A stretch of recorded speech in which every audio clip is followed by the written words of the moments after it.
అనంతపురం జిల్లా హిందూపురంలో వైసీపీ కార్యాలయంపై దాడి చేశారు టీడీపీ నేతలు. కార్యాలయంలోకి చొరబడి టీడీపీ నేతలు వైఎస్ఆర్ విగ్రహంతో పాటు ఆఫీసులో ఫర్నిచర్, అద్దాలను ధ్వంసం చేశారు. అయితే హిందూపురంలో కోటి సంతకాల సేకరణ కార్యక్రమంలో వైసీపీ నేత బాలకృష్ణపై అనుచిత వ్యాఖ్యలు చేశారంటూ కూడా టీడీపీ నేతలు దాడికి పాల్పడ్డారు.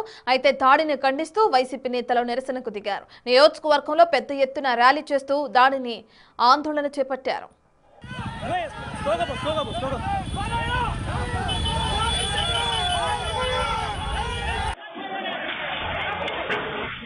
వైసీపీ కార్యాలయంపై దాడిని ఖండించారు జిల్లా వైసీపీ అధ్యక్షురాలు ఉషశ్రీ చరణ్. రాజకీయాలలో ప్రజాస్వామ్యబద్ధంగా పోరాడాలి తప్ప రౌడీయిజం, దాడి చేయాలని చూస్తే సహించేది లేదన్నారు. దాడులు జరుగుతుంటే పోలీసులు కూడా పట్టించుకోకుండా చోద్యం చేస్తున్నారని ఆమె ఆరోపించారు. ఘటనపై న్యాయపరంగా పోరాడతామన్న ఆమె దీనిపై ఎమ్మెల్యే బాలకృష్ణ కూడా స్పందించాలని డిమాండ్ చేశారు. కక్షపూరితమైన రాజకీయం చేస్తూ హిందూపూర్లో జరిగిన ఈ సంఘటన అయితే ఖచ్చితంగా మేము వైఎస్ఆర్సీపీ పార్టీ తరఫున ఖండిస్తున్నాం. అంటే పిల్లలందరూ కూడా మధ్యాహ్నం సమయంలో కొంతమంది కార్యకర్తలందరూ ఇక్కడ వైఎస్ఆర్సీపీ పార్టీ ఆఫీస్ హిందూపూర్లో కూర్చుంటే ఒక 5-6 కార్లో వచ్చేసి గుండాలందరూ కూడా వచ్చేసి డైరెక్ట్గా పార్టీ ఆఫీస్ పైన అటాక్ చేయడం జరిగింది. లోపల ఉన్న గ్లాసెస్ కానీ, ఫర్నిచర్స్ కానీ, డోర్స్ కానీ, సిస్టమ్స్ కానీ అవన్నీ కూడా ధ్వంసం చేయడం జరిగింది.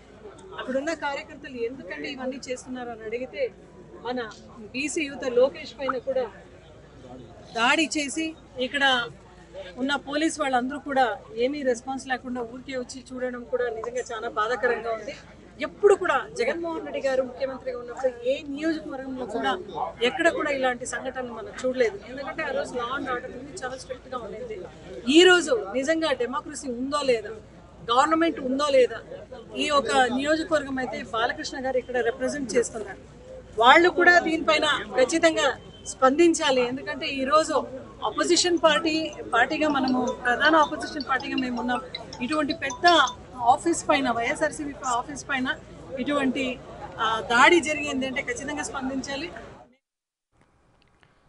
వైసీపీ ఆఫీస్పై దాడిని తీవ్రంగా ఖండిస్తున్నామన్నారు మాజీ సీఎం జగన్. బాలకృష్ణ అనుచరులు చేసిన హింసాత్మక దాడిని ప్రజాస్వామ్యంపై జరిగిన దాడిగా చూస్తామన్నారు.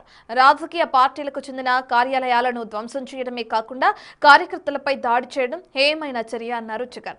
దీనిపై పోలీసులు కూడా స్పందించకుండా ఉండటం అనేది పోలీస్ వ్యవస్థను ఏ విధంగా మిస్యూజ్ చేస్తారనే దానికి అద్దం పడుతుందన్నారు. టీడీపీ నేతలు హింసను ఎలా ప్రోత్సహిస్తున్నారో దానికి ఈ ఘటన ఉదాహరణ అన్నారు.